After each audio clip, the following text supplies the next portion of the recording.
Assalamualaikum warahmatullahi wabarakatuh. Perkenalkan, kami dari kelompok 5. Di video kali ini kami akan membahas materi mengenai korupsi di Indonesia. Adapun anggota dari kelompok 5 yaitu Fatul Mutmainnah, Yudit Tiara Sasmara, Ainia Nugrayana Burhan, dan Badranti Mutiarani. Pola pikir Machiavelli. Christie R. dan Geiss pada tahun 1970 mendefinisikan kepribadian Machiavellian sebagai suatu kepribadian antisosial yang tidak memperhatikan moralitas konvensional dan mempunyai komitmen ideologis yang rendah.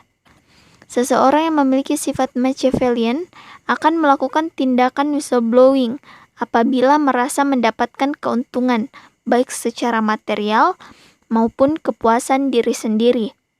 Seseorang yang memiliki sifat Machiavellian yang tinggi cenderung membuat keputusan berdasarkan kepentingan diri sendiri. Maka, seseorang yang memiliki sifat Machiavellian yang tinggi cenderung rendah terhadap intensi whistleblowing. Faktor yang mempengaruhi sifat Machiavelli. Faktor-faktor yang mempengaruhi sifat Machiavelli menurut Chaplin yang pertama afeksi.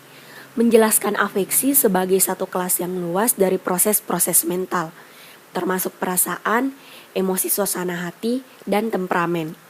Yang kedua, komitmen ideologi rendah, seringnya berubah-ubah pikiran dan tidak konsisten.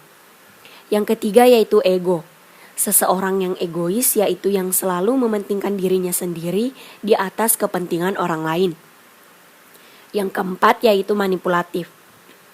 Manipulasi berarti sebuah proses rekayasa dengan melakukan penambahan, penyembunyian, penghilangan, atau pengkaburan terhadap suatu bagian atau keseluruhan sebuah realitas, kenyataan, fakta-fakta, ataupun data-data.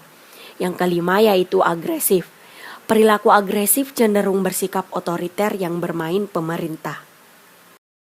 Selanjutnya, korupsi sebagai praktik politik yang mencerminkan sikap Machiavelli.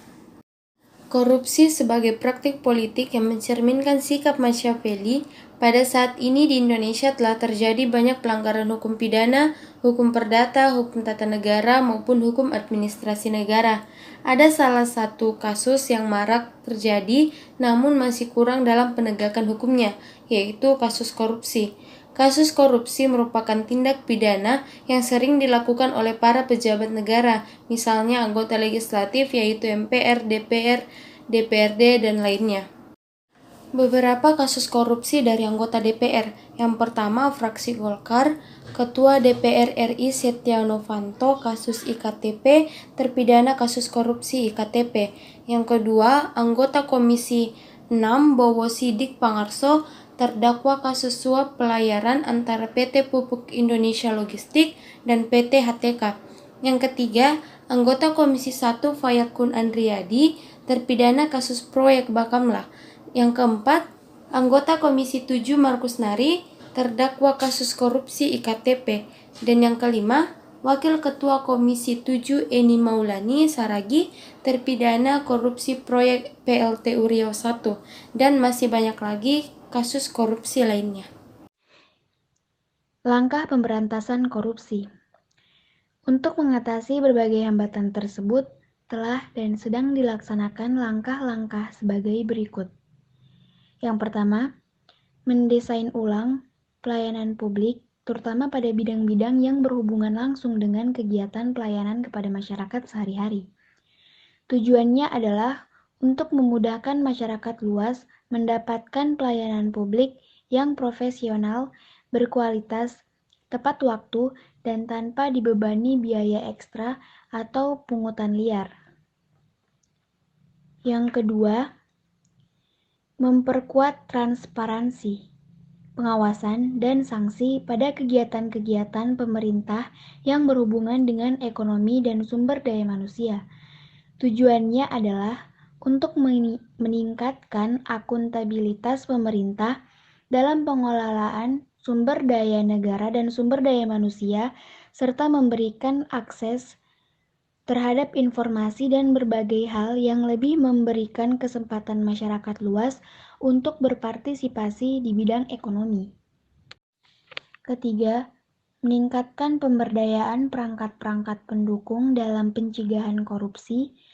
Tujuannya adalah untuk menegakkan prinsip rule of law, memperkuat budaya hukum, dan memberdayakan masyarakat dalam proses pemberantasan korupsi.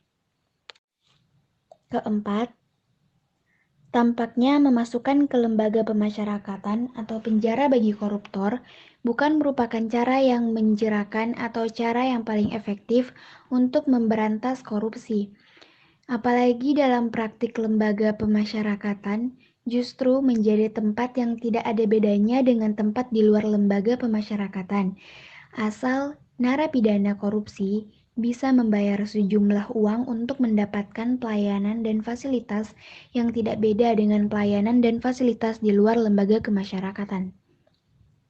Oleh karena itu, muncul istilah lembaga pemasyarakatan dengan fasilitas dan pelayanan mewah.